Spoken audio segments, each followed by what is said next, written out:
So good evening mga idol no sa atay sa aming itloga na mga idol no, may umbak mga idol. So nako itlog sa akong manok mga idol no, wala siya umbak, hulumoy kayo mga idol no. So naikuanin mo sa imong kamot nawa na siya mga idol no. Itlog na sa akong manok Bisaya, lahi gid siya mga idol. Wa gid siya kanang kuan sa mga panit mga idol no. Buhay kuan kayo. Grabe ka lumoy. Unsa man siya mga idol, nakasuhay mo inani mga idol nga itlog o ginani sa manok mga idol no.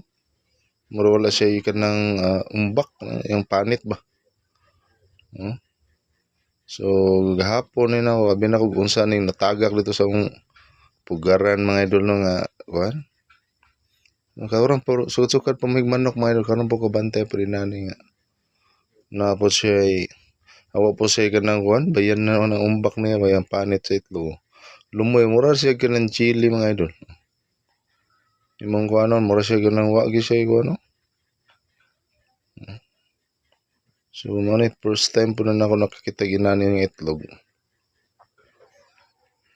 Ato na study ni kaugma basin nananay siya panit-panit kay uban na ba istorya kay kung mahanginan na siya nana siya ikuan katong mga panit niya nga mawali sa yang kuan sa itlog.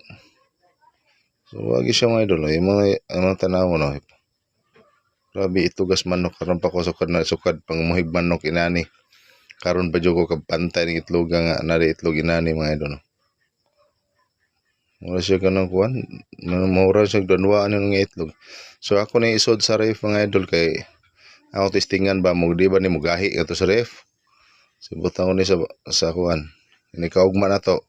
Ako ning kuan ni kaugma kung unsa bagid mo gahi bagini siya. So study na to.